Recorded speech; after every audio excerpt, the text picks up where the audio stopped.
y hoy vamos simplemente a terminar ese tema.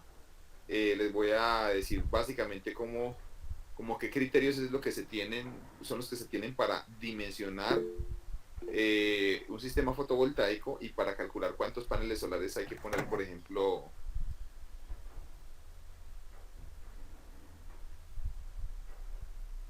hace.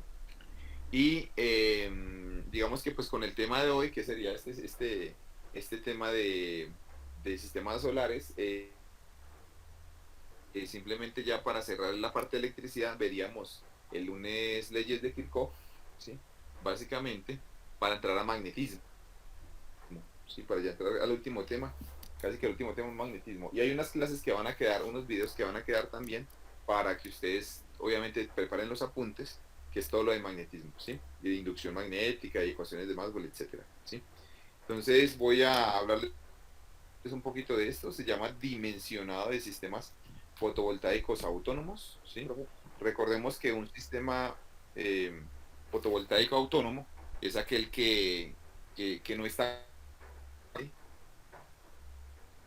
Cuando hablamos hablando de los cables que vienen de la compañía de electricidad, que entran a nuestras casas, esa red eléctrica, hay casas que están conectadas a la red y otras que no. Por ejemplo, la casa de la mayoría de personas pues está conectadas a la red, no tiene ningún problema, pero hay sistemas que son lejanos, que no están, que la red no llega hasta ese lugar, entonces son sistemas autónomos, ¿sí? Entonces hoy les voy a decir un poquillo cómo dimensionar esos sistemas. La única diferencia prácticamente entre los autónomos y los que no son autónomos, pues es el tema de las baterías y el tema de con cuál radiación solar es que uno trabaja. Pero entonces vamos a ver, digamos que algunos conceptos básicos de eso. Bueno, ustedes en esta diapositiva ven aquí algo muy interesante, y es que ven en la cubierta, ven celdas solares. Estos cuadritos que ustedes ven acá son de celdas solares. ¿Cómo? ¿Aló? Ok. Pues bueno, yo levanto la mano para no interrumpirlo de esta manera, pero esto entra dentro del examen, del tercer parcial. Ya.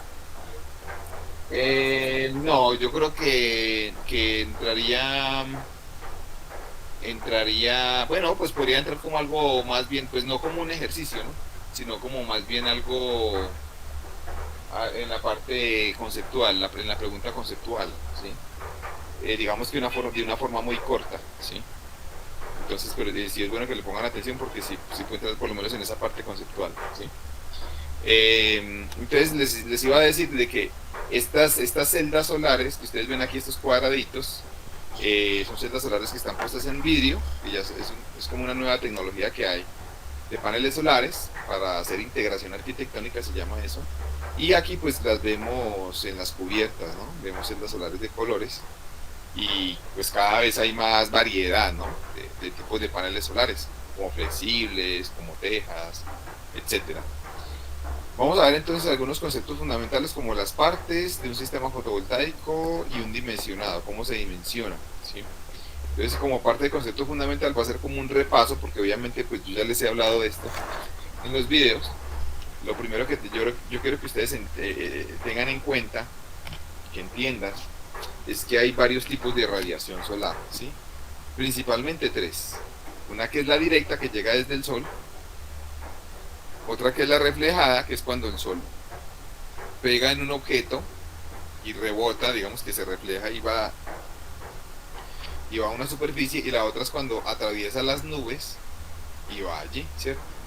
Entonces, algo muy importante, y es que cuando el cielo está despejado, la radiación solar, la irradiancia, que esa es como la palabra técnica correcta para hablar, cuando uno habla instantáneamente, habla de irradiancia. Cuando habla como la energía que está incidiendo en un determinado momento, siempre hablas de irradiancia. No de radiación solar ni de irradiación, sino de irradiancia. Entonces, si hagan de cuenta que ustedes están en un día que está completamente despejado, y ese día está completamente despejado a mediodía, el sol está pegando casi que perpendicularmente. Resulta, muchachos, que por cada metro cuadrado, o sea, imagínense un cuadrado de 1 metro por 1 metro, ¿sí? Por cada metro cuadrado incide aproximadamente 1000 vatios de energía. 1000 vatios. Entonces aquí yo voy a hacer un paréntesis. Muchachos, más o menos cuántos vatios gasta un bombillo LED normalmente. Un bombillo LED, digamos que para una habitación, más o menos. 9 vatios. 9. Es decir que les hago esta pregunta, muchas gracias, les hago esta pregunta. Si tenemos un metro cuadrado y en ese metro cuadrado están incidiendo 1000 vatios, ¿cuántos bombillos yo podría prender si toda esa energía, si todos esos 1000 vatios la pudiera aprovechar en un 100%? ¿Cuántos bombillos LED podría prender? ¿Cuántos bombillos LED de 9 vatios? Más o menos, aproximadamente. ¿Cuánto?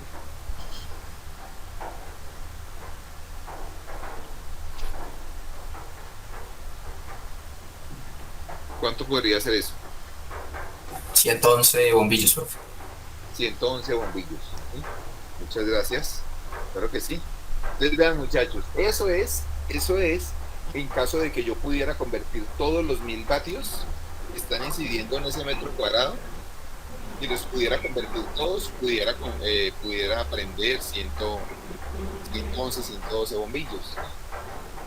Pero en la vida real yo no puedo convertir toda la luz en electricidad. Entonces quiero preguntarles aquí a ustedes en este momento, más o menos ustedes, cuánto es la eficiencia que saben que tiene un panel solar que uno se compra, más o menos cuánto es la eficiencia que tienen, qué por ciento, si alguien de pronto sabe.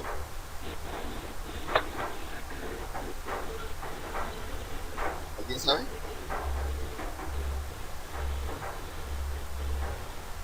Más o menos cuánto es la eficiencia de un panel solar convencional. 17 y 18%. 17, 18, ok. Bueno, ya los mejores paneles solares que uno compra tienen aproximadamente 20. No sé de pronto como que entienda el micrófono ahí prendido, que se escucha como un ruido de fondo, ¿cierto? No será que lo tiene prendido. Traten de mirar a ver si un ruido por allá de fondo.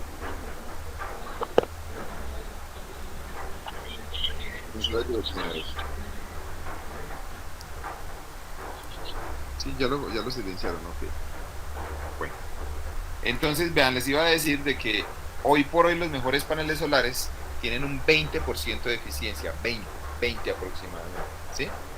Para que lo tengamos en cuenta, 20, 21, 22, pero digámoslo que es 20, o sea, 20%, es decir, que de estos 1000 vatios, muchachos, que están incidiendo un día despejado, completamente despejado a mediodía, que la incidencia es perpendicular, de esos 1000 vatios, ¿yo cuánto puedo convertir aproximadamente en electricidad? ¿Cuántos vatios? ¿Sería cuánto?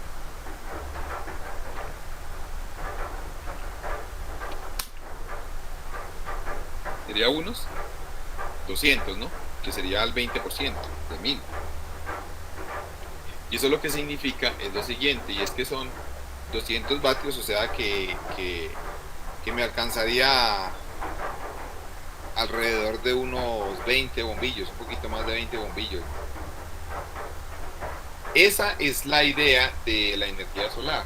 Ahora, una pregunta otra vez para todos, más o menos cuánta área de techo, cuánta área de cubierta de techo puede tener una casa, más o menos. Porque eso lo que les acabo de decir es por cada metro cuadrado, es decir, imagínense un cuadrado de 1 metro por 1 metro, pero más o menos cuánto puede tener de techo una casa, aproximadamente. ¿Eso cuánto puede ser? El área de un tejado, más o menos. Aproximadamente, ¿no? Y una casa promedio, ¿cuánto podría ser?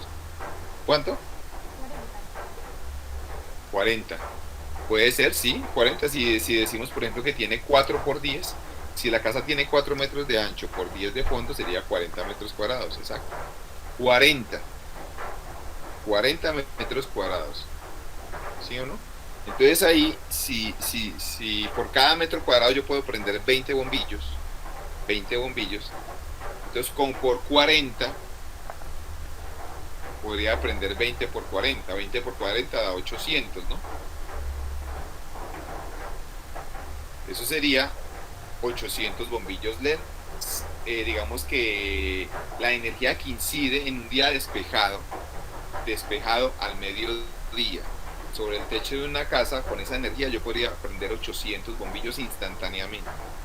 Si logro convertir, digamos que de forma aproximada, esa irradiancia en energía. Entonces, como nos podemos dar cuenta, muchachos, la energía solar pues tiene bastante potencial. Ya vamos a mirar ahorita qué pasa, digamos, porque obviamente pues hay nubes, ¿no? Esas nubes no van a dejar que yo pues pueda prender los 800, ¿no? Ahorita vamos a mirar cómo entra esa variable ahí.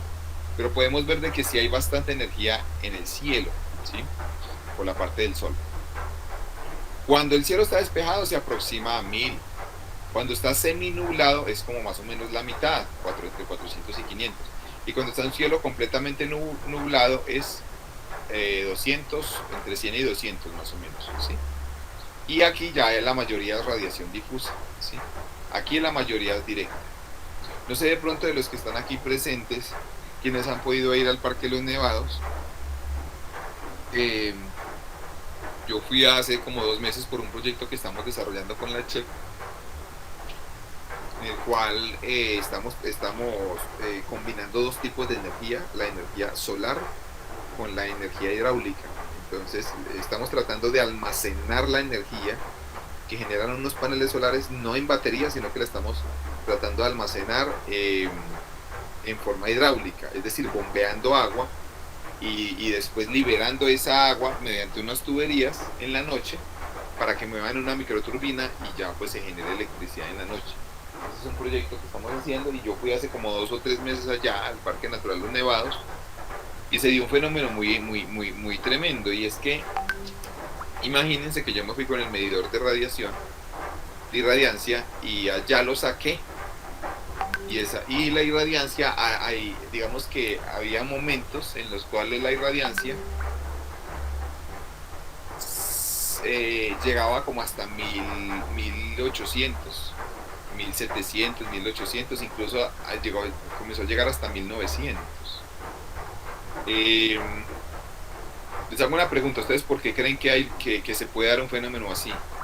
De que se dé como más de 1000 y allá en los Nevados, ¿qué se les ocurre? ¿Por qué puede haber radiación tan alta? Ustedes han escuchado que cuando uno va allá se quema. De hecho yo fui y solamente llegamos desde las 10 hasta las 2 de la tarde y me quemé. O sea, definitivamente me quemé. Yo es difícil de que me queme, pero me quemé la piel porque hay unos picos de irradiancia muy altos. ¿Ustedes por qué creen que se da eso? Que uno puede obtener más de 1000. Por ejemplo, en un lugar como esos. ¿Qué se les viene a la mente?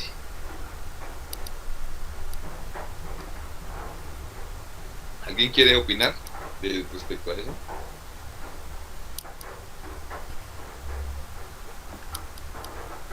Vean, así rápidamente les doy la respuesta, muchachos. Resulta que cuando estamos en regiones tan altas, cuando el cielo está parcialmente despejado, resulta que la luz del sol pega en el borde de las nubes y se refleja. Entonces se da como algo que se llama, es como algo similar a un efecto lupa.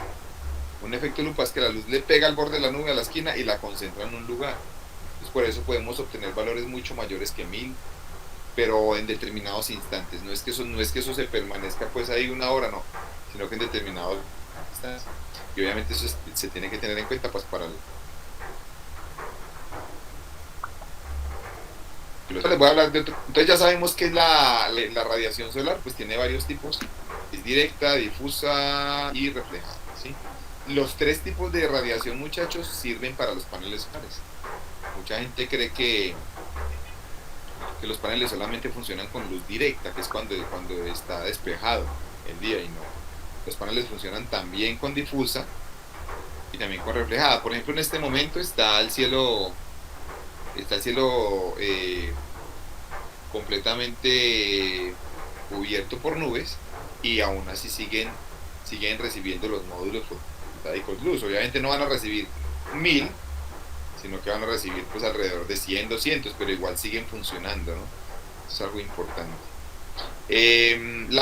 Ahora les voy a hablar un poco de la masa de aire. Resulta que aquí hagan de cuenta que tenemos la superficie de la Tierra. Ustedes saben que la Tierra es una esfera, ¿no? Entonces aquí haga de cuenta pues que estamos en el ecuador terrestre. Aquí está la Tierra. Esta parte azul clarita que ustedes ven es el aire, y esta parte azul oscura es ya la parte exterior de la atmósfera.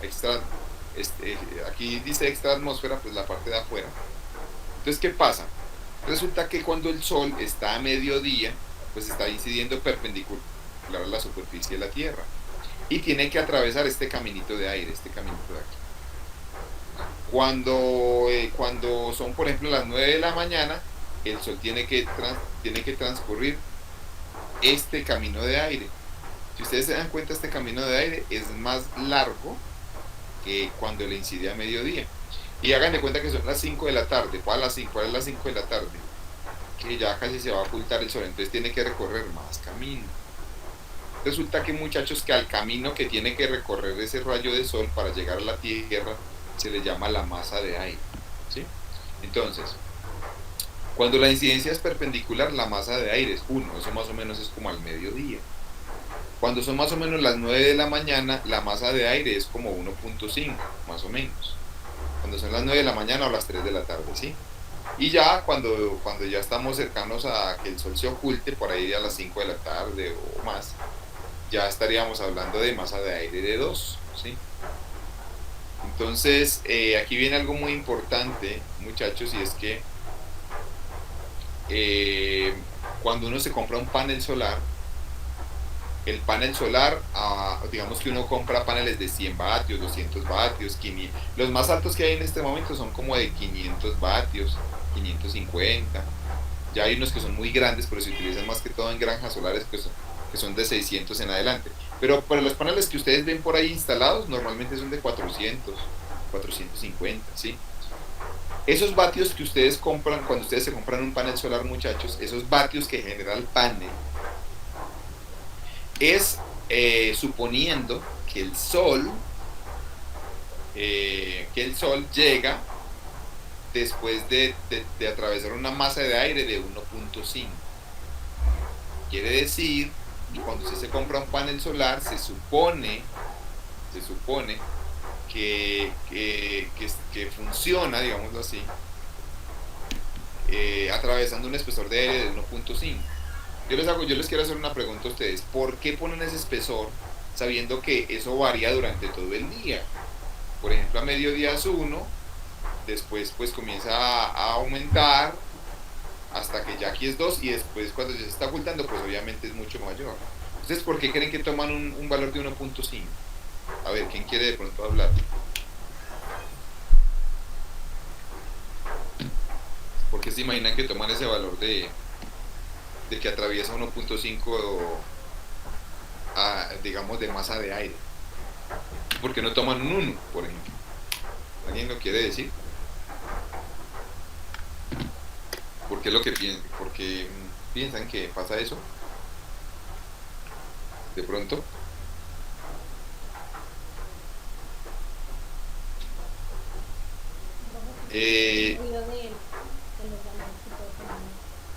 Exacto, esa es la respuesta. Toman más o menos un valor promedio.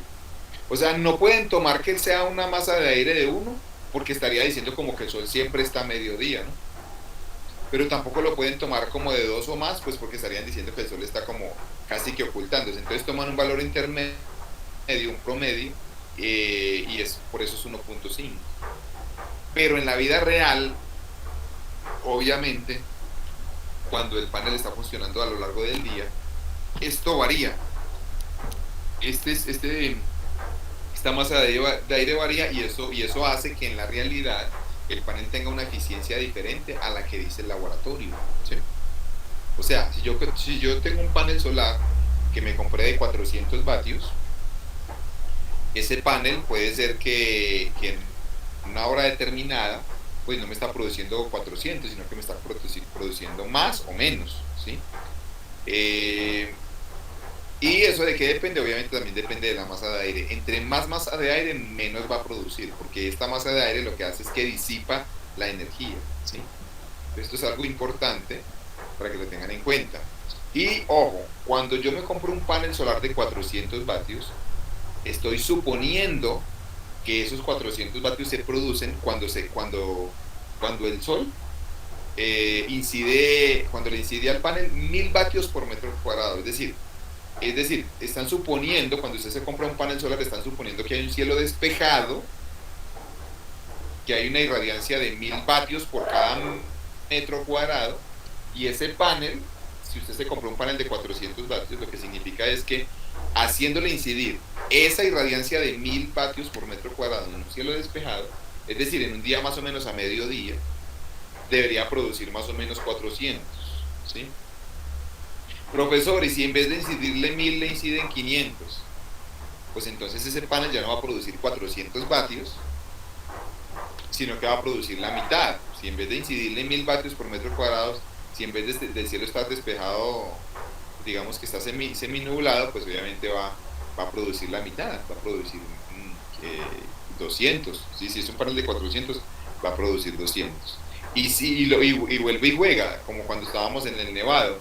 Si les llegan a incidir más de 1000, por ejemplo, como llegó a pasar allá en el Nevado, que alcanzó a llegar hasta 1900, casi el doble. Entonces ese panel de 400 vatios va a producir más de 400, casi el doble, casi 800, ¿sí? Entonces siempre tengan en cuenta de que cuando uno se compra un panel solar, esa potencia que produce el panel solar es siempre y cuando le incidan 1000 vatios por metro cuadrado y a una masa de aire de 1.5 y a una temperatura del panel de 25 grados centígrados, ¿sí? Eso lo voy a hablar más adelantito, pero es importante que ustedes lo sepan. Algo importante es que la Tierra, muchachos, se mueve alrededor del Sol y la trayectoria de la Tierra es una elipse. Lo que pasa es que es una elipse que es casi una circunferencia. Si ustedes se dan cuenta, el 4 de abril y el 5 de octubre, que se llaman los equinoccios, ¿sí? Esa distancia es una unidad astronómica. Una unidad astronómica es 149.597.870 kilómetros. Eso es lo que es una unidad astronómica, que es casi 150 millones de kilómetros, ¿no? Pero resulta que hay tiempos en los cuales la Tierra está más cerca o más lejos del Sol. Por ejemplo, aquí, si ustedes se dan cuenta, la Tierra está más cerca, que es 0,98 unidades astronómicas, el 3 de enero más o menos. Eso se llama el perihelio, ¿sí? Y cuando está más lejana es el 4 de julio, con 1,017 unidades astronómicas, ¿sí? Eso se llama el afelio. Aquí viene algo muy importante, muchachos, y es lo siguiente. Y es que, a ver, pregunta, ¿cuándo hay invierno en el hemisferio norte? O sea, por ejemplo, en Estados Unidos, o en Canadá, o en Francia, o en Rusia. ¿En qué meses son el invierno? Normalmente.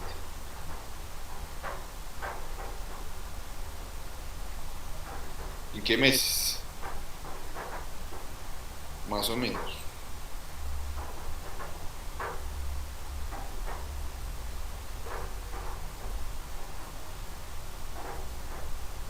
Vean, normalmente en el hemisferio norte el invierno se da alrededor de diciembre, ¿sí? Digamos que les quisiera preguntar a ustedes por qué, si el invierno es en diciembre, cerca de la Navidad,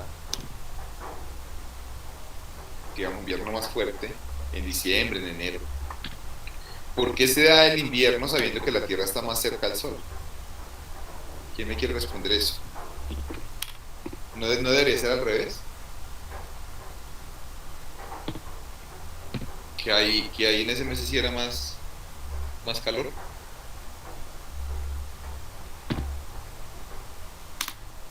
A ver, ¿quién quiere hablar ahí?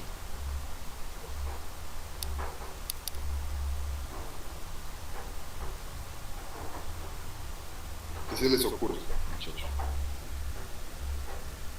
Hola, hola, ¿sí me escuchan? Profe, que la Tierra en este momento está, pues la parte, ese hemisferio está como al otro lado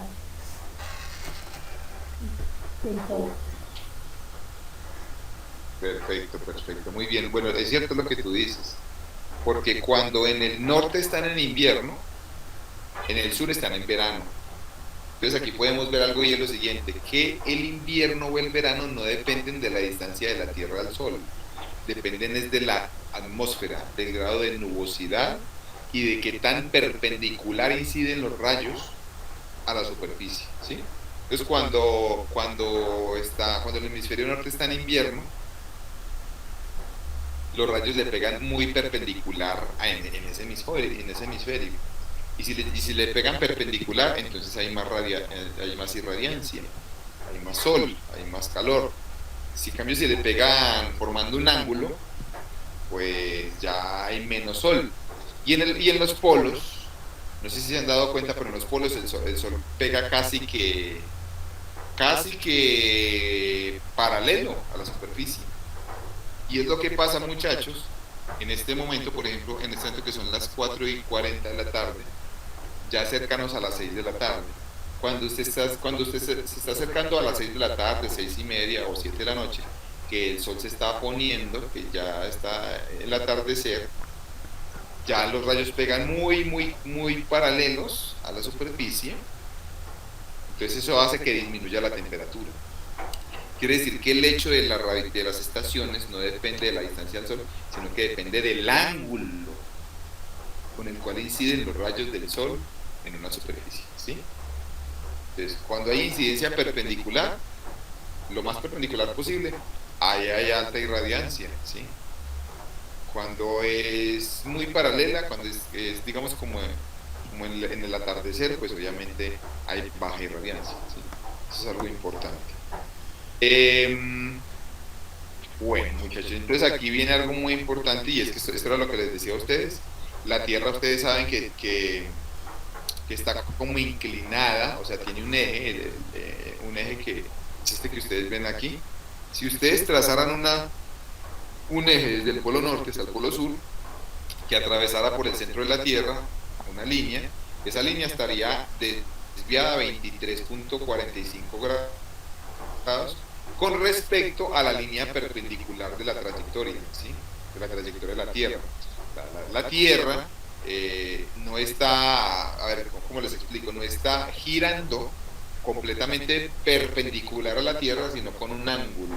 Es como cuando usted pone un trompo, cuando usted tira un trompo y el trompo comienza a tambalearse. Cuando el trompo comienza a tambalearse, que no está completamente vertical, ese ángulo, que se llama el ángulo de precesión, es 23.45 grados. Ese ángulo, muchachos, es el que determina cuando hay verano o invierno en un lugar de la Tierra, ¿sí? Porque la Tierra está dando vueltas alrededor de sí misma. Entonces, por ejemplo, en este momento, esta parte que es en el hemisferio sur de la Tierra, mira que los rayos le están incidiendo muy perpendicular en este momento. Quiere decir que en este momento, aquí en este hemisferio está en verano, mientras que en este está en invierno. ¿Por qué está en invierno? Porque miren que los rayos del sol están pegando ya formando un ángulo aquí, ¿sí? Y obviamente pues en el polo norte, pues peor todavía, ¿no? De hecho, si ustedes se dan cuenta, aquí los rayos no alcanzan al polo norte, siguen derecho. Es que el polo norte estaría en la noche. Por eso es que el polo norte está 6 meses de noche y 6 meses de día. En este momento el polo sur estaría de día 6 meses y el polo norte 6 meses de noche, ¿sí? Ok. Bueno. Ahora viene lo siguiente. Resulta que el Sol, obviamente, pues la Tierra se mueve alrededor del Sol, ¿sí? Pero como nosotros vamos a poner el sistema solar aquí en la Tierra, pues entonces yo lo que tengo que mirar es por dónde entra, por dónde sale el sol y por dónde se oculta, ¿no? Entonces el sol, muchachos, sale por dónde, por el este o por el oeste, por donde amanece, ¿no? ¿Por qué hemisferio? ¿Por el qué? Por el este, ¿no? ¿Sí? O lo mismo que es el oriente, ¿no? El sol sale por el este y hagan de cuenta que usted está parado aquí en la mitad de esta esfera, ¿sí? Esta esfera no es la Tierra, muchachos. Esto es lo primero que les tengo que aclarar. Esta esfera no es la Tierra. Esta esfera es como una esfera imaginaria en la cual se mueve el sol, ¿sí? Voy a suponer que el sol se mueve formando una esfera, pero obviamente pues eso no es así, ¿no? Simplemente es como para tener un sistema de patrón. Entonces haga de cuenta de que usted se para mirando hacia el sur. Entonces usted haga de cuenta que cuando está amaneciendo mira por dónde sale el sol, mira por dónde se oculta, y usted se para mirando hacia el sur, ¿sí? Entonces el sol haría esto, haría que comienza en el este, sube y se oculta por el oeste, ¿sí? Realmente la trayectoria del sol va así siempre, ¿sí? Va así, desde este o a oeste. Y aquí hay dos ángulos, aquí hay tres ángulos, muchachos, tres. Bueno, pero más que todo hablamos de dos, ¿no? Sería este que es el ángulo con respecto al sur, que se llama el azimut, o la orientación, ¿sí? Y hay un ángulo que se llama la altura solar, o la elevación, que es este. Si usted quiere ubicar el sol en estos momentos en cualquier parte del cielo, si yo a usted le pregunto dónde está el sol, ¿dónde está? Usted tiene que darme la respuesta en dos ángulos. El ángulo de orientación con respecto al sur y el ángulo de elevación con respecto al plano del suelo horizontal, ¿sí? Entonces es muy fácil, simplemente usted se para mirando hacia el sur, coge su brazo, lo mueve, y el ángulo que se mueve aquí sería la orientación, y después sube el brazo, y después al subirlo ya sería la altura solar. Con estos dos ángulos, muchachos, yo ya sé en dónde está el sol en cada momento del día. Y eso tiene unas ecuaciones matemáticas para eso, ¿sí? Entonces con ese movimiento del sol que sale por el este y se oculta por el oeste, así, en cada mes del año, muchachos, si yo grafico esos dos ángulos que les acabo de decir, yo voy a obtener un mapa, que es este mapa que tienen aquí. Este mapa tiene una figura que se llaman las trayectorias solares, y es por donde se mueve el sol en cada lugar de la Tierra en un día determinado, ¿sí? Entonces aquí, por ejemplo, vemos un mapa. Esto es un mapa de trayectoria solar. Y este mapa de trayectoria solar, aquí en este eje, por ejemplo, está la hora y está la elevación solar o la altura solar. Aquí podemos ver que hay dos meses. Uno que es diciembre, que es este negro, y otro que es junio, que es este que está aquí. Entonces ustedes se pueden dar cuenta que en junio el sol llega más alto. O sea, el sol llega a un ángulo de casi 80 grados. Mientras que en diciembre el sol llega a un ángulo de 30 grados. ¿Esto para qué sitio es? Esto puede ser para un sitio que sea en Estados Unidos, por ejemplo, que está muy al norte. Porque si nosotros nos venimos a países como la Colombia, que está cerca del Ecuador, realmente no está tan diferenciado esto aquí. ¿Por qué? Porque aquí usted sabe que en Colombia el sol más o menos sale a las 6 de la mañana, pero eso varía. Si estamos en verano, muchachos, sale como 8 minutos después, perdón, 8 minutos antes, ¿sí? O sea, a las 5:52, y se oculta a las 6:08. Pero si estamos en invierno, entonces ya el sol sale después de las 6 de la mañana.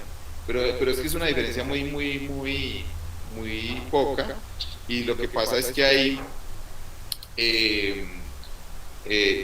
la hora a la que sale siempre es casi a las 6 de la mañana. Pero hay otros sitios en la Tierra, entre más al norte esté o entre más al sur, ya esa diferencia se va a notar. Por ejemplo, en este sitio, en diciembre, como ustedes pueden ver aquí, este sería 4 de la mañana. A ver, esto va de 2 en 2, ¿no? 1, 2, 3, 4, 5, 6, 7, 8, 9, 10, 11, 12, 13, 14, 15, 16, 17. Bueno, no está bien la escala, ¿no? Pero más o menos podríamos decir que aquí el sol sale como a las 7 y algo, ¿no? Y en junio sale como antes de las 4 de la mañana, ¿sí? Eso ya es para un lugar de la Tierra, pues obviamente que no sea Colombia, sino que esté alejado de Colombia. ¿Sí? Muy bien, y ya con este mapa usted puede saber, pues más o menos cuántas horas de sol tiene y que van a incidir en los paneles solares. Entonces por eso es importante este mapa de trayectorias solares, ¿sí? Y aquí podemos ver otro mapa, muchachos, de otro lugar de la Tierra, en el cual en diciembre 21 está a 30 grados y en junio 21 sube casi hasta 80 grados, como 75. Y mira que está por mes. Entonces, por ejemplo, aquí tenemos para enero 21, que es la misma que para noviembre. Para febrero es la misma que octubre. Para marzo es la misma que septiembre. Para abril, o sea, es la misma. Y la de junio 21, pues es la misma junio 21. Es decir, que estas son las trayectorias que sigue el Sol a lo largo del año. Y esto viene por horas, ¿sí? Entonces, si yo a ustedes les pregunto, mirando este gráfico, ¿en dónde está el Sol el 21 de agosto a la 1 de la tarde? El 21 de agosto a la 1 de la tarde. Entonces usted se viene por esta línea, el 21 de agosto a la 1 de la tarde, esta es la 1, usted mira, esta es la 1 y este es el 21 de agosto. ¿Dónde se intersectan las dos? Se intersectan aquí, ¿no? 1 de la tarde con 21 de agosto se intersectan aquí. Quiere decir que el Sol está aquí a la 1 de la tarde. ¿Eso qué significa en la vida real? Que el Sol está 60 grados por encima de la horizontal, 60 grados. Y está, si usted baja aquí, está más o menos a cuánto, esto sería como 35 más o menos, ¿sí? A 35 grados al oeste del sur, ¿sí?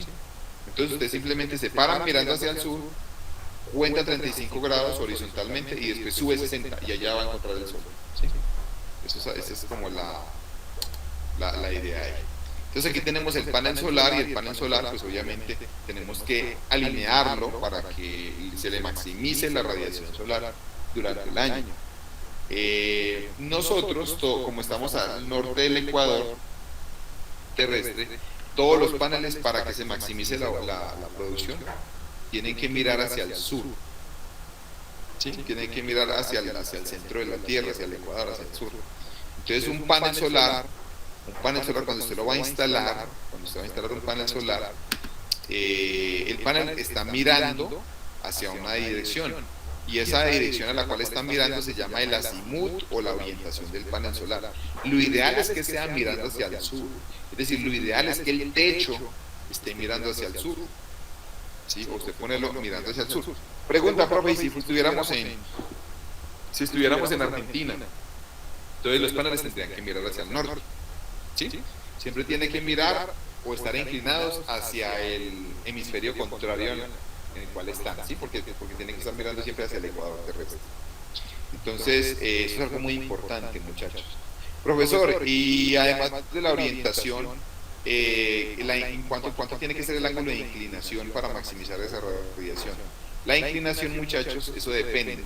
Pero si yo quiero maximizar la energía producida a lo largo del año, esta radiación, esta inclinación más o menos tiene que ser igual a la latitud del lugar. Es decir, más o menos, si estamos en un lugar con una latitud de 20 grados, pues tiene que estar inclinado a 20 grados. Por ejemplo, en San Andrés la latitud es como de 12 grados, entonces el panel tendría que estar inclinado a 12 grados. En Manizales la latitud es 5 grados, de 4 y 5 grados, que es un ángulo muy pequeño. No se recomienda ponerlo con esa inclinación tan pequeña porque se ensucia muy fácil. Hay que dejar un ángulo, unos expertos dicen que hay que dejar mínimo un ángulo de 15 grados para que cuando llueva el ángulo el panel se limpie y le resbale la suciedad, ¿no? Entonces no solamente es que se maximice eso, sino también de que la suciedad le pueda resbalar, y por eso hay que inclinarlo mínimo unos 15 grados, ¿sí? Entonces, cualquier panel solar tiene dos ángulos: el ángulo de inclinación, que es este que ustedes ven aquí, y el ángulo de orientación, que es este alto. Y estos dos ángulos son fundamentales para saber cuánto es la luz que le está entrando al panel, ¿sí? Cuánto es la luz que le está incidiendo ahí. Muy bien. Rápidamente entonces vamos a pasar a los componentes de un sistema fotovoltaico autónomo. ¿Qué tiene un sistema fotovoltaico fotovoltaico autónomo, bueno, pues tiene paneles solares, ¿cierto? A eso se le llama un generador. Cuando usted tiene varios paneles unidos se llama un generador, ¿sí? Generador fotovoltaico. Y estos paneles, y el generador está formado por un panel, ¿sí? Y ese panel a su vez está formado por varias celdas, ¿sí? Que son las celdas solares. Las celdas solares realmente son estas pequeñitas. No es todo lo grande, ¿no? Sino que es la unidad que está ahí. Los paneles solares, muchachos, generan corriente continua, es decir, corriente que va en una sola dirección. Siempre va en una sola dirección. Siempre los electrones se mueven, por ejemplo, de derecha a izquierda. Pero ustedes en la casa tienen electrodomésticos que funcionan es con corriente alterna. La corriente alterna es la que va en un momento a un lado y en un momento al otro lado, en un momento a un lado y en un momento al otro lado, ¿sí? Entonces tenemos que utilizar un aparato para convertir la corriente continua a corriente alterna, y eso lo hace un aparato que se llama el inversor. Entonces el inversor coge toda esta corriente que viene aquí en este cable rojito, que es corriente continua, y la convierte en corriente alterna para que usted pueda alimentar los electrodomésticos, ¿sí? Y si estamos con un sistema fotovoltaico aislado, pues tenemos que poner un regulador de carga y una batería. ¿Para qué? Pues para que, como yo no estoy conectado a la red eléctrica, pues necesito gastar electricidad en la noche. Entonces para eso pongo baterías, pero las baterías hay que cuidarlas. ¿Cómo las cuidamos? Con un aparato que se llama el regulador de carga. Entonces el regulador de carga me previene de que esta batería se sobrecargue y que se dañe, o que tenga una descarga muy alta y que también se dañe. La batería no se puede ni sobrecargar demasiado ni estar completamente descargada, ¿sí? A eso se le llama una profundidad de descarga. La mayoría de las baterías tienen una profundidad de descarga máxima, que eso la da el fabricante, y si usted la llega a descargar más, la puede dañar muy rápido. Profesor, ¿y eso qué importancia tiene? Pues mucha, porque las baterías son como el 50% del costo de todo el sistema, más o menos el 50%.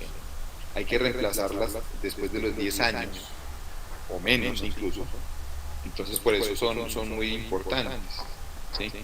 Y las baterías lo que hacen es que entonces almacenan la electricidad y en la noche la vierten para que el inversor la convierta en corriente alterna, o también para alimentar algunos electrodomésticos que funcionen con corriente continua, porque hay unos electrodomésticos que ya funcionan así. De hecho, la mayoría de aparatos que uno tiene funcionan es con continua, ¿sí? Porque se dirán, pero ¿por qué le conectamos a corriente alterna? Pues porque ellos interiormente tienen un transformador pequeño que transforma la corriente alterna en continua. De hecho, cuando usted pone a cargar su celular, usted lo conecta a un cargador. Ese cargador convierte la corriente alterna en continua. Todos los celulares funcionan con corriente continua. Por eso es necesario poner un cargador, que es ese aparatico que convierte el voltaje y siempre lo convierte en corriente continua. Los computadores también funcionan con corriente continua, y uno le tiene que pegar a un cargador, que ese cargador convierte la corriente alterna en continua. Es como lo contrario a un inversor. Eso es lo que hace un cargador, es lo contrario a un inversor, ¿sí? Y por eso ya hay electrodomésticos que funcionan con corriente continua, y ya pues cada vez se van a poner más populares, ¿no? Porque ahorran electricidad, ¿sí? De alguna forma. Bueno, tenemos el panel solar, muchachos. El panel solar pues tiene celdas solares, ¿sí? La electricidad fluye, bueno, eso depende del panel, ¿no? Pero en general la electricidad fluye en esta dirección. Va por aquí, por estas celdas de abajo. Esas están conectadas con este alambre que ustedes ven aquí, están conectadas. Pasa aquí, después así y después así. Esos son los paneles, digamos que antiguos. Actualmente ya no vienen conectados así en cadenas, sino que vienen como divididos. Es como si usted tuviera 2 o 4 paneles en un solo panel, ¿sí? Es como hacer esto mismo, pero dividido en 4 secciones.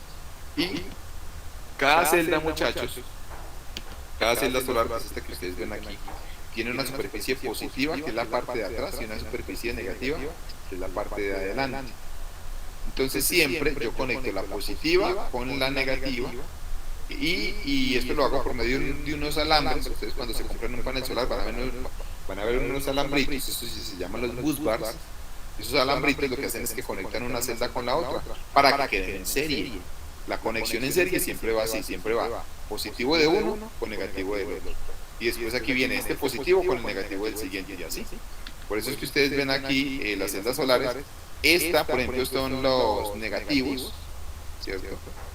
Y aquí por debajo de esta celda, si ven que salen unos cablecitos, estos ya salen con el positivo que va al negativo de la siguiente. Y por debajo lo mismo, sale un cable que va a la siguiente y así sucesivamente, y así se hace la conexión en serie, ¿sí? En serie los voltajes se suman. Quiere decir que un panel solar, si cada celda de estas tiene un voltaje de 0,6 voltios, más o menos, vale, un voltaje entre 0,5 y 0,6 voltios, vamos a 0,5 voltios. Si usted conecta todas estas celdas en serie, ¿cuánto voltaje le daría entonces del panel solar? Entonces simplemente lo que hace es que cuenta las celdas, y sería 1, 2, 3, 4, 5, 6, 7, 8, 9, 9 por 4, 36. 36 celdas solares, y cada celda solar tiene 0,5 voltios.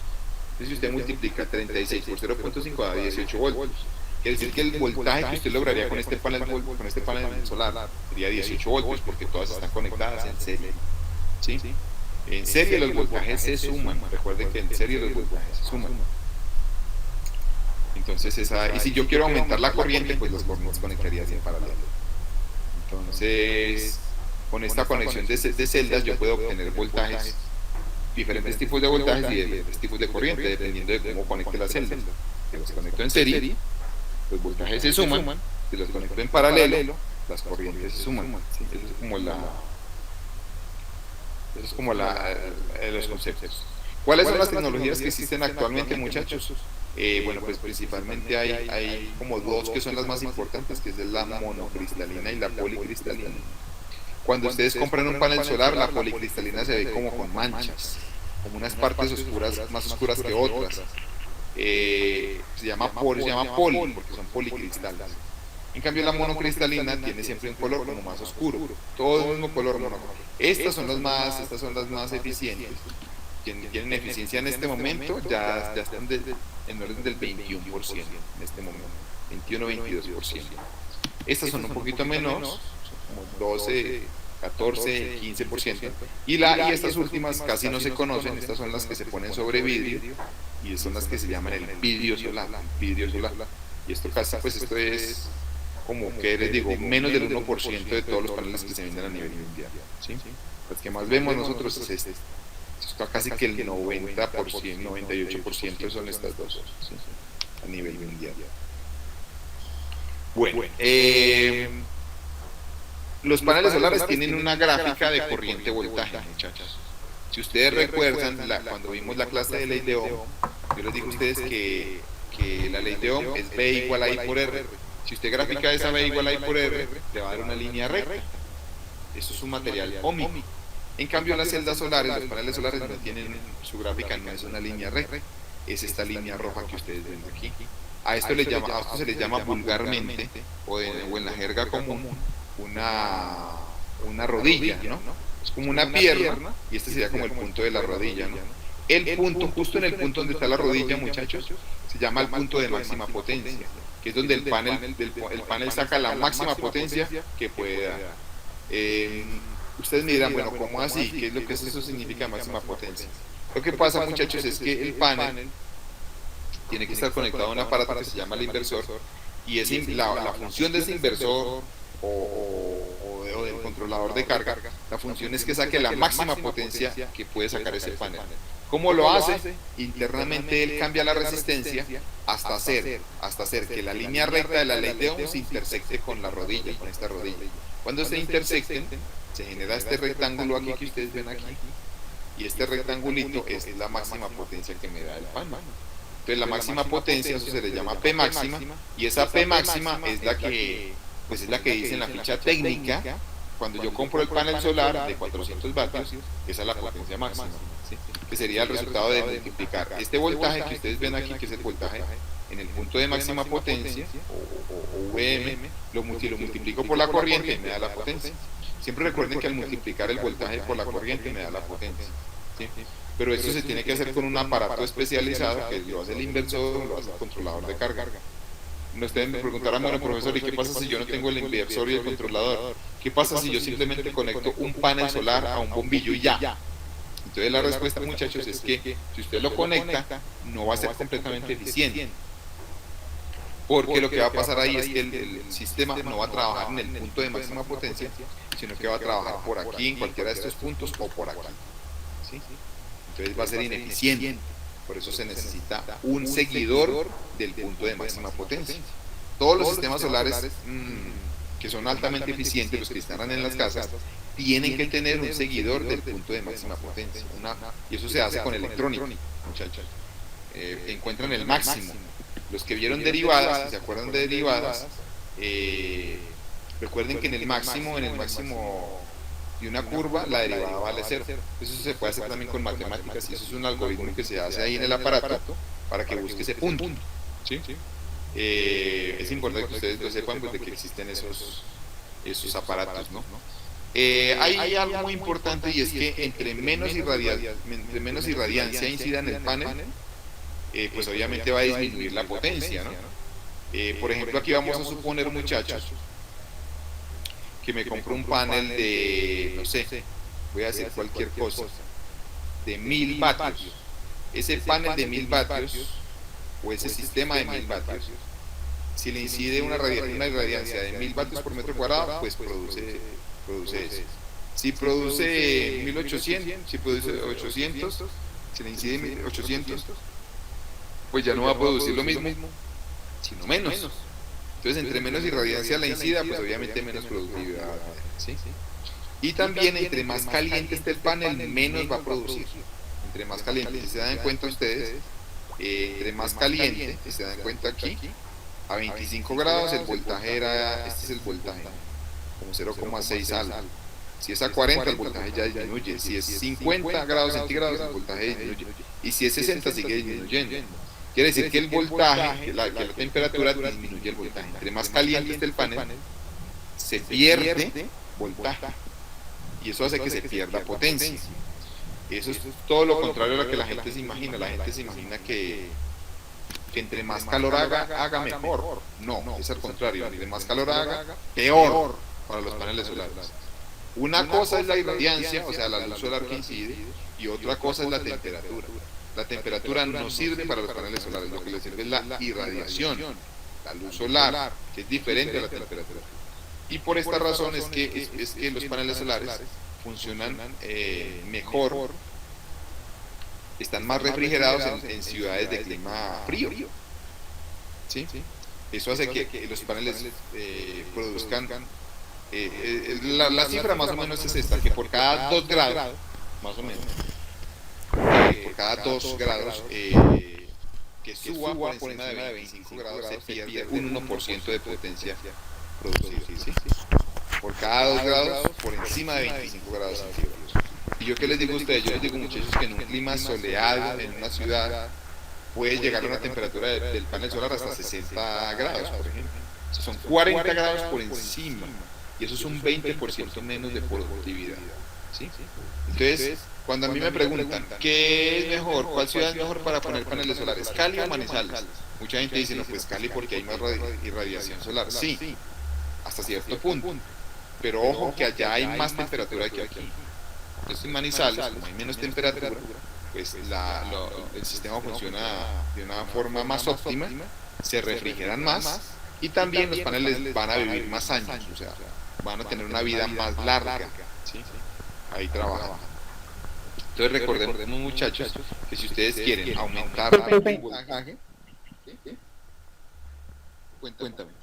Eso se debe, digamos, al material en los que están construidos los paneles solares, por eso pues, pierden potencia cuando se calientan.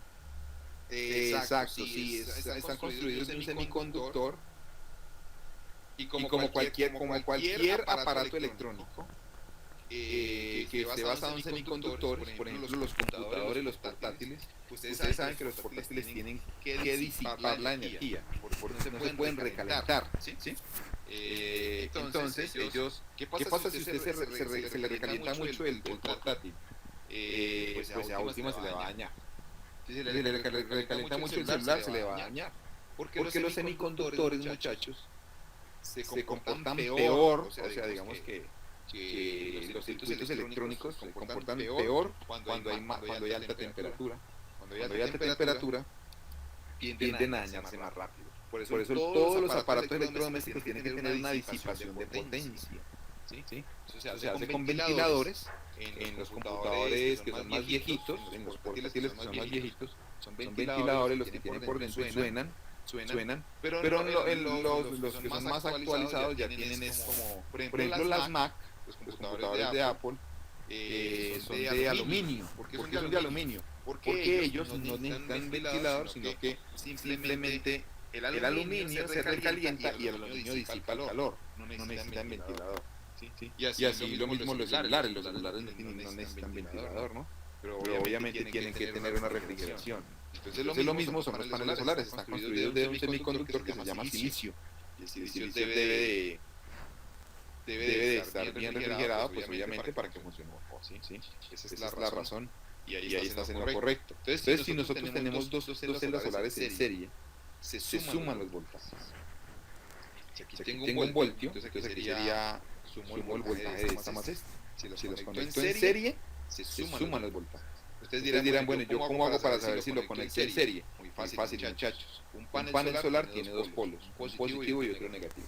Si usted le conecta el polo positivo de un panel solar con el negativo del siguiente, este es el polo positivo de este panel. Lo voy a conectar con el negativo del siguiente. Eso se llama conexión en serie. Cuando usted conecta el positivo de uno con el negativo del siguiente. ¿Sí? Como cuando usted pone unas pilas en una linterna, está conectado el positivo con el negativo. ¿Sí? Y ahí los voltajes se suman. Cuando están en paralelo, muchachos, es cuando usted conecta el positivo de uno con el positivo del otro. O el negativo de uno con el negativo del otro.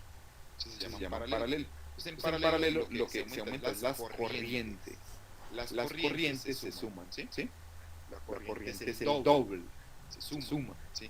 Ustedes me preguntarán, bueno, profe, ¿y esto para qué sirve? Pues esto sirve porque dependiendo de cuánto voltaje usted quiera que le saque el sistema solar, entonces usted ya sabe si los conecta en serie o en paralelo. ¿Y eso de qué depende, profe? Depende del aparato que va a convertir esa corriente continua en corriente alterna, que se llama el inversor. El inversor tiene un máximo voltaje que usted le puede poner a la entrada. Si usted le pone más, lo quema. Entonces usted ya sabe que eso va a hacer que usted pueda asociar en serie máximo un número de paneles solares. No los puede asociar todos en serie, porque puede quemar al inversor. ¿Sí? Entonces eso tiene que ver mucho con el inversor, y cuando es un sistema aislado tiene que ver con las baterías. ¿Sí? ¿Cuánta batería? ¿Cuánto es el voltaje de las baterías? Y bueno, pero es importante que ustedes sepan de que se tiene que tener esa conexión. Entonces aquí viene un ejemplo, muchachos. Miren este ejemplo. Si el módulo de la figura está compuesto por células de un voltaje de 0,6 voltios, este V12 se llama voltaje de circuito abierto. Están conectadas, cada una de esas celdas, de esas celdas tiene 0,6 voltios y tiene una corriente de 3 amperios. Pregunta para todos: ¿cuál sería el voltaje y la corriente total del módulo del panel solar? Sería el voltaje y la corriente total del panel. Entonces aquí, miren cómo están conectadas las celdas, muchachos. Esta es una fila de celdas que están conectadas en serie. Esta es otra fila que están conectadas en serie. Y esta es otra fila que están conectadas en serie. Pero cada fila de estas se conectan paralelos, ¿se dan cuenta? Entonces al final, como toda esta fila tiene 3 amperios, esta otra fila tiene 3 amperios y esta tiene 3 amperios. Cuando se las conectan en paralelo, al final sale 3 más 3 más 3. Sale 9 amperios. Esa sería la corriente. Pregunte, ¿cuánto sería el voltaje? A ver, ¿quién me quiere decir cuánto sería el voltaje?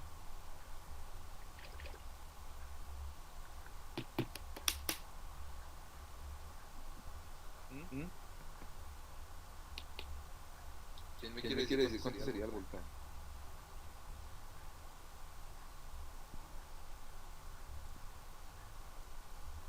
¿Alguien tiene alguna idea de cuánto puede ser? ¿No?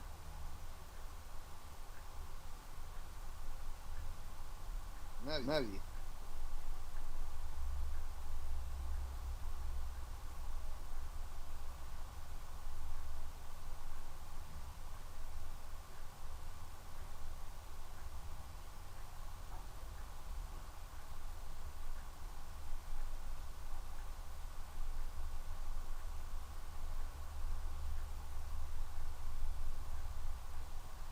¿Nadie?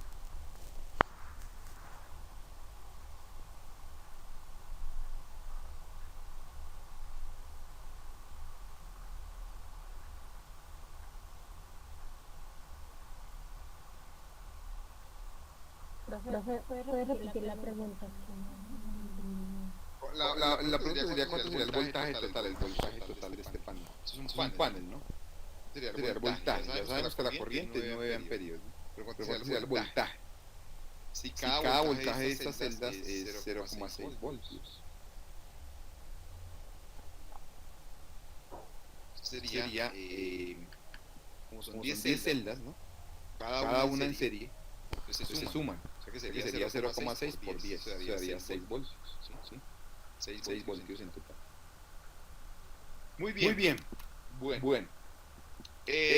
Muchachos, las baterías, cuando uno va a dimensionar sistemas autónomos, la capacidad de la batería es dependiendo de cuánta energía yo quiero tener almacenada. ¿Sí?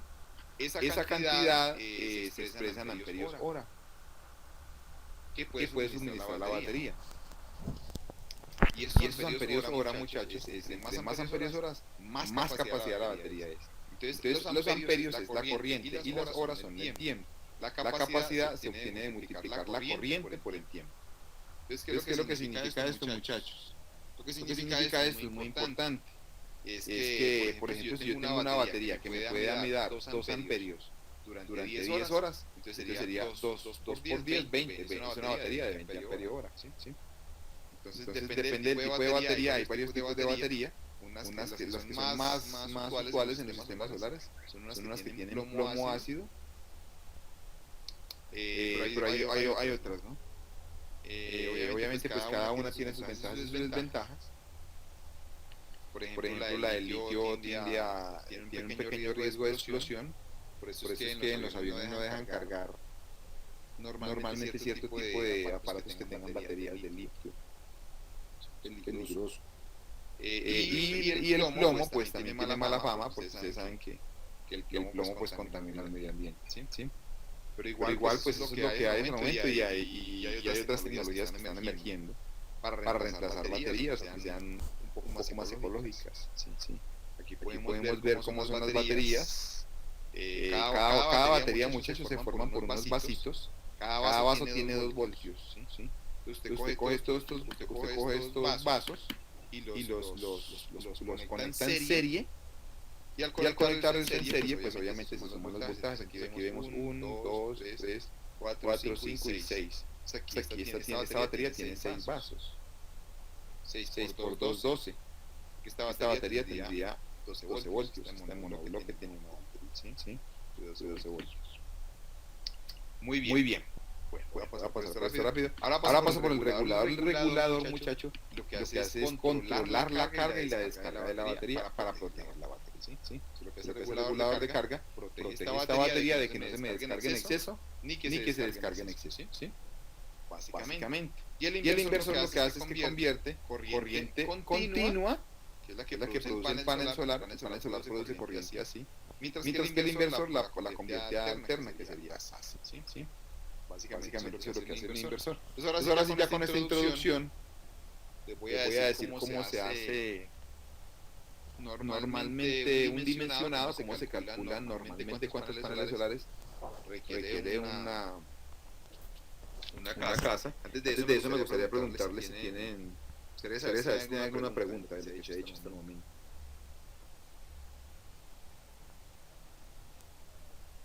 Profe, ¿puedes volver a repetirlo? El inversor convierte la corriente, ¿qué, profe? El inversor convierte la corriente continua, CC, en corriente alterna. ¿Sí? Eso es lo que hace el inversor. Los paneles solares producen corriente continua, siempre en una dirección, mientras que el inversor produce corriente alterna, que en un momento va en una dirección, en un momento va en otra dirección. ¿Sí? Eso es lo que hace la parte del inversor y se designa con este símbolo, ¿no? Entra corriente continua y sale corriente alterna. Eso es lo que hace el inversor. Y lo tenemos que tener para que ese voltaje que sacan los paneles, pues al final sea el voltaje que necesito para mi casa. ¿Sí? La mayoría de casas, porque con mucho gusto funcionan con 110 voltios, ¿no? Muy bien.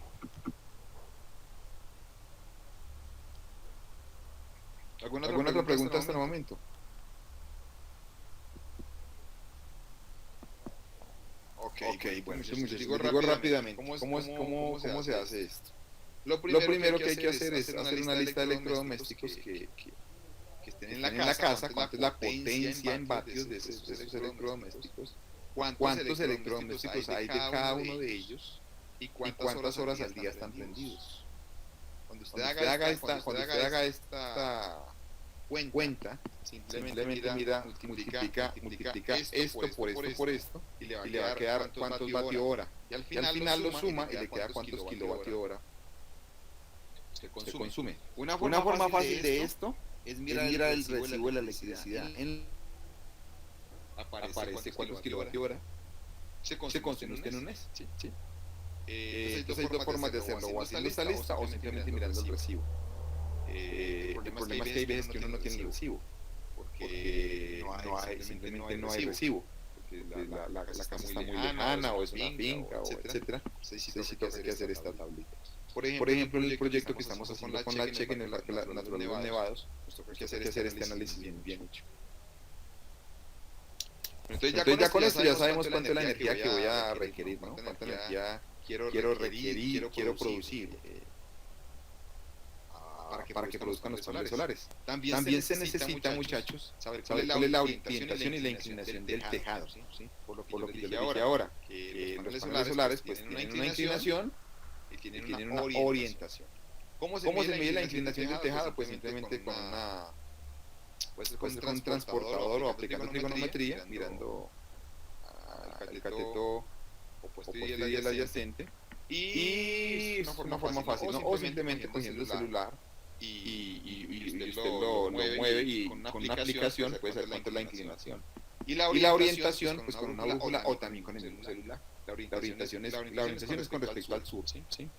Entonces con estos dos datos usted puede saber la orientación y la inclinación del techo de su casa. ¿Sí? Muy bien. Entonces lo que van a hacer, muchachos, es que como ejercicio, como entregable, mejor dicho, como taller, pues, como taller, para que lo suban, como taller de esta clase va a quedar es eso. Lo primero que van a hacer es que van a hacer este ejercicio de la tabla, pero pues la mayoría de ustedes viven simplemente en una casa donde hay una factura, pues lo más fácil es ver la factura de electricidad, miran cuántos kilovatio hora se consumieron en promedio en los últimos meses, cuánto en promedio, y a eso, y esa sería la energía, ¿sí? Que se consume al mes. ¿Sí? Y esa energía que se consume al mes la dividimos entre 30, los kilovatio hora, y los dividimos entre 30. Me da cuánto es el consumo de la vivienda. Eso lo tienen que hacer, ¿sí?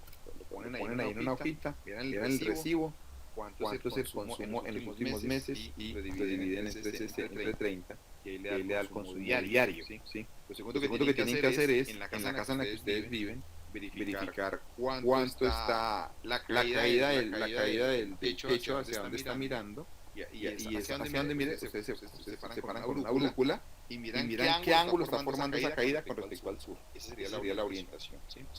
Puede ser con una aplicación de celular sin ningún problema. Y también el ángulo de inclinación del techo. Si es una cubierta horizontal, pues obviamente el ángulo de inclinación vale 0. ¿Sí?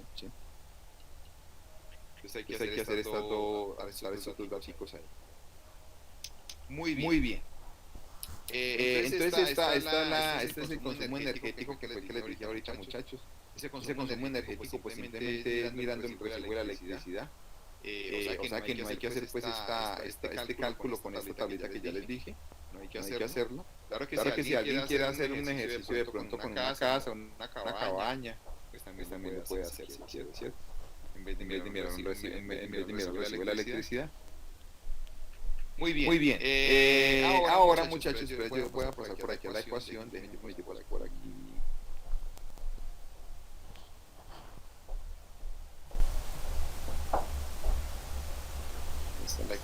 Entonces aquí voy a pasar a esta ecuación y aquí les voy a decir cómo se hace. Esta es la ecuación para calcular la potencia mínima instalada de paneles solares en su casa.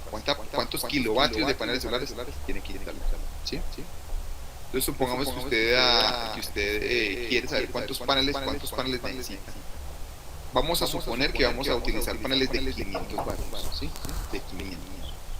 Entonces, por ejemplo, si usted al hacer esta ecuación le da, por ejemplo, 4 kilovatios, o bueno, 5 kilovatios, 5 kilovatios. Kilo significa 1000, es decir, 5000. Si usted esto le da 5 kilovatios, o sea, 5000, pues ¿cuántos paneles tiene que comprar? Tiene que comprar 10 paneles de 500 vatios. ¿De acuerdo? O sea, vamos a hacer el ejercicio con paneles de 500 vatios. ¿Cuántos paneles de 500 vatios se necesitan para su casa? Entonces simplemente es el valor que le dé esta ecuación en kilovatios, lo pasan le quitan ese kilo. Si esto me dio 5, pues serían 5000 vatios, serían 10 paneles de 500. 10. Entonces esta ecuación, ¿cómo se aplica? Vean, esta ED se llama energía diaria. La energía diaria es la que aparece en el recibo de la electricidad. El recibo, muchachos. La que aparece en el recibo, pero la dividen entre 30. Ojo. Es el consumo promedio de electricidad dividido entre 30. El consumo promedio de energía en los últimos meses, pero dividido entre 30. Porque vamos a calcular la energía diaria. ¿Sí? Entonces este es ED significa eso. ¿Sí? Muy bien. Esta GCM, esta G es 1 kilovatio por metro cuadrado. O sea que esta es una constante que vale 1. Esto es súper fácil, multiplicar por 1. Eso no tiene ciencia. Esos son los numeradores. El denominador, muchachos, el denominador tiene dos factores. Este que ustedes ven aquí es un factor y otro factor es este, que es el PR. El PR se llama el rendimiento energético o como la eficiencia, digámoslo así. Esa eficiencia, si tiene inversor es 0.7, si tiene inversor y batería es 0.6 o si es un sistema directo 1. Aquí vamos a utilizar sin batería, o sea que vamos a trabajar con inversor 0.7, ¿sí? O sea que este PR va a valer 0.7. Hay veces que lo toman como 0.8,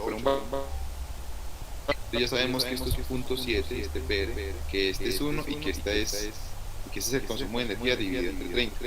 Ustedes me preguntarán, bueno profesor, ¿y qué es esta otra cosa que está aquí? ¿Esto qué es? Muchachos, esta es la irradiancia solar que incide en el techo. La radiación solar que incide en el techo. Esta radiación depende de dos ángulos, depende de la orientación y de la inclinación. Ya les voy a mostrar la ecuación. Entonces, la ecuación está por aquí. Esta es la ecuación. Esta es la ecuación para hallar este factor de aquí, ¿sí? Este factor, que es la radiación solar incidente en la superficie, se hace con esta ecuación. Entonces esta ecuación tiene 4 factores. Este primer factor, este segundo, este tercero y este cuarto, ¿sí? Les voy a explicar uno por uno. Este primer término se obtiene del atlas de radiación.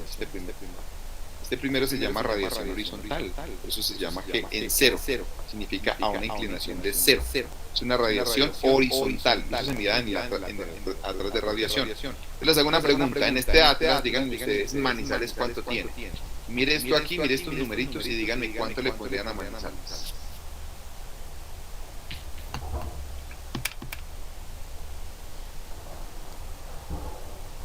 De 305, 4. 4.5. Sí, más o menos un 4.2 por ahí. Sí. Póngale un... Sí, póngale un 4, póngale 4, sí, digamos que conservador, digamos que a nivel conservador. En la realidad, muchachos, se maneja dependiendo del sitio, pero más o menos se trabaja entre 3.5 y 4. ¿Sí? Trabajemos 4. 4 kilovatios hora por cada metro cuadrado. Esto, muchachos, es la radiación que vamos a tomar para el ejercicio. 4 kilovatios hora por cada metro cuadrado. ¿Sí? 4 kilovatios hora por cada metro cuadrado. O sea que ese valor de 4 viene aquí. ¿Sí? Después sigue una constante K. Esa constante K, vamos a ver cuánto vale. ¿Cuánto vale esa constante K? Me devuelvo a ver dónde está esa constante K. Busquémosla por aquí.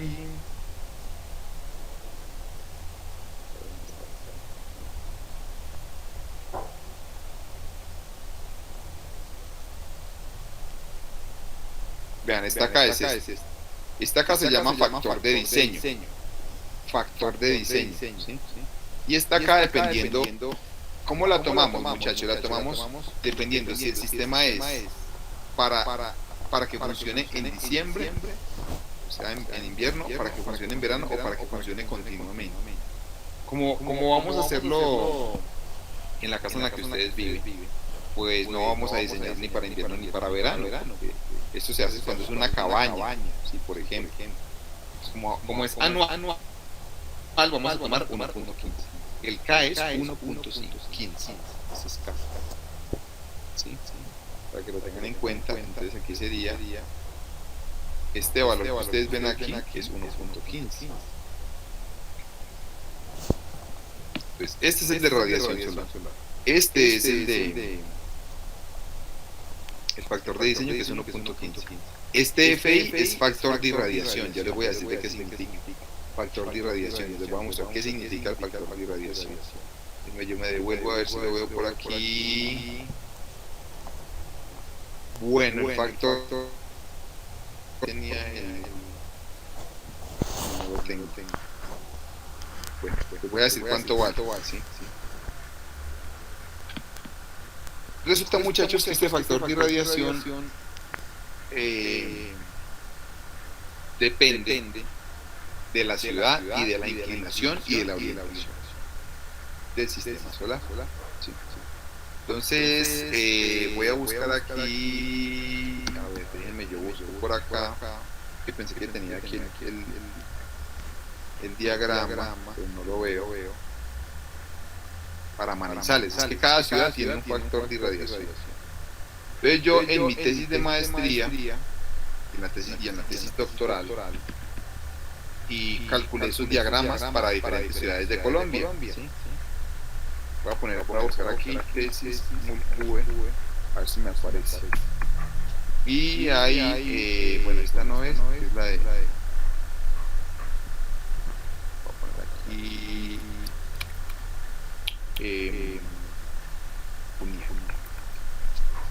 Pues vamos a ver si logro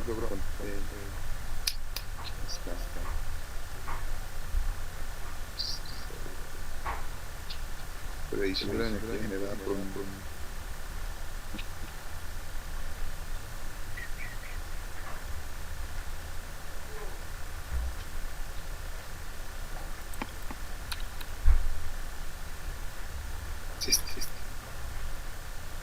en la Universidad de España que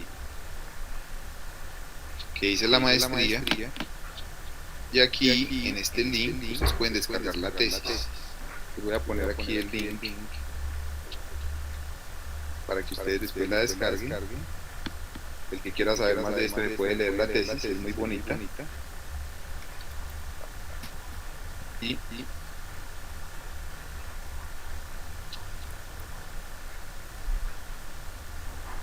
voy a abrirla aquí.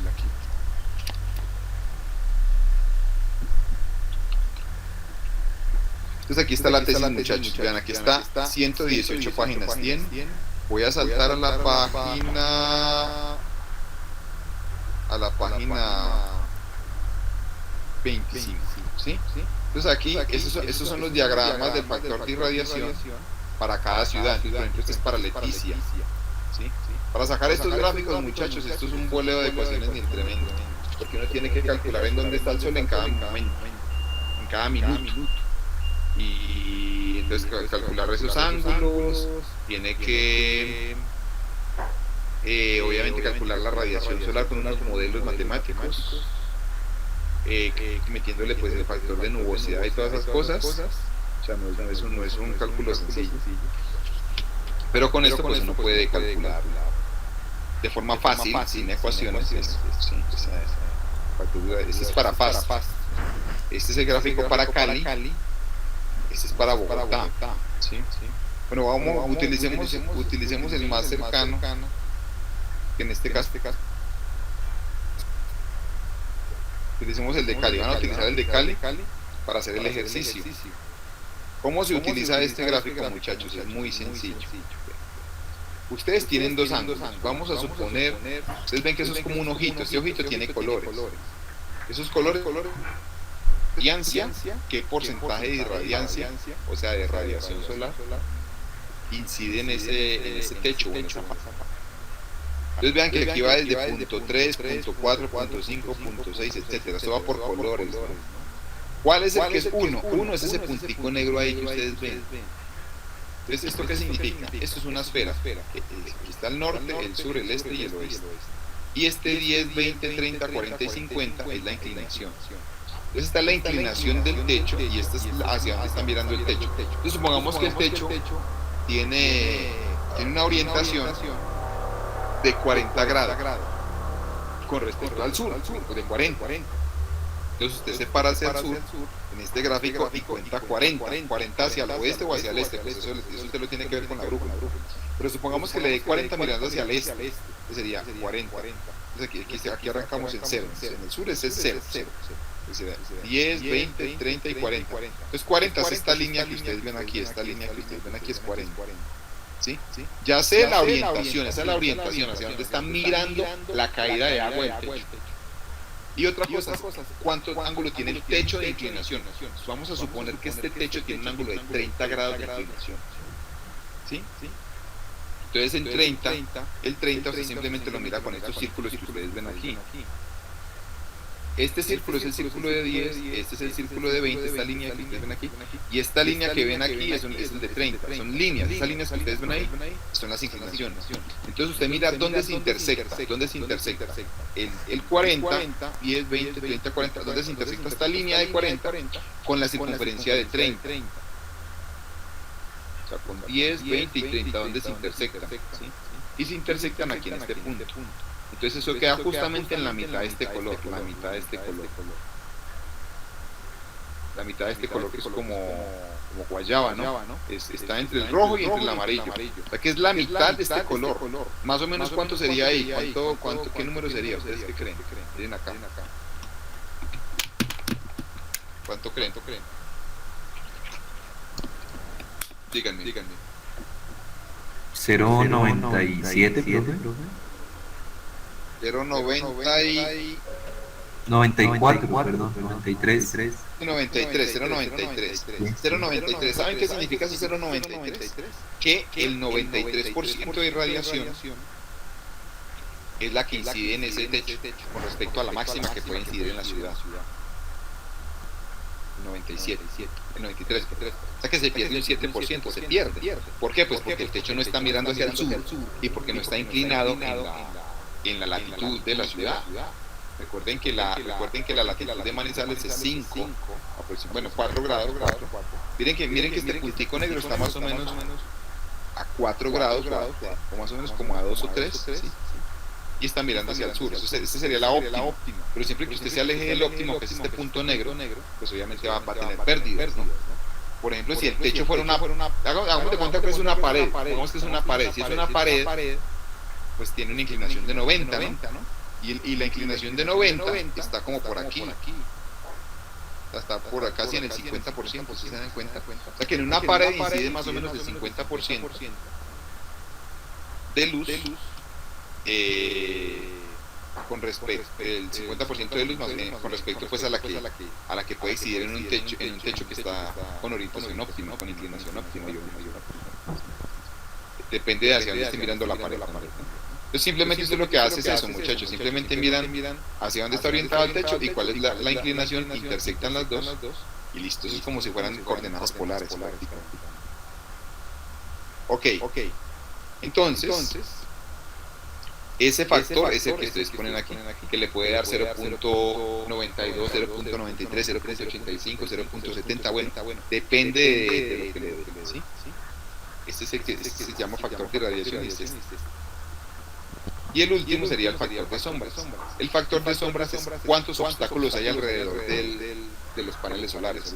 Este factor de sombras normalmente se hace con estas gráficas, mirando los edificios que hay alrededor y cuando estos obstáculos, digamos que tapan el diagrama es un cálculo pues que no es sencillo de hacer, se puede hacer con unas cámaras. Entonces no nos vamos a enredar con esto, pero vamos a entender de que depende de qué rodea el panel solar. Si lo rodean árboles, si lo rodean edificios, si lo rodean muchas casas, pues obviamente ese factor va a ser bajito, ¿sí? Entonces ese factor de sombras todos vamos a trabajar con este criterio. Si la casa está completamente sin obstáculos alrededor, que sean más altos que la casa, entonces vamos a trabajar un factor de sombras de 1. Si tiene como más o menos está tapada por algunos edificios o árboles, más o menos, aproximadamente la mitad, pues le vamos a poner 0.95. Y si está muy tapada, digamos que si en todas las direcciones tiene obstáculos, entonces le vamos a poner 0.9, ¿sí? A este factor de sombras. Y ya con eso pues tenemos el factor de sombras ahí, ¿sí? Entonces, ahí ya tendría estos 4 factores. Y con esos 4 factores, usted viene y los reemplaza acá y allá le da la potencia instalada. Entonces díganme por favor, si alguien tiene alguna pregunta para esa tarea que hay que hacer. La tarea entonces, el taller, entonces, ¿qué número de taller sería este? Díganme. El 13. Sí, el 13.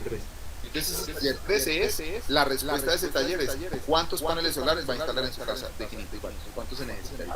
Listo, bro.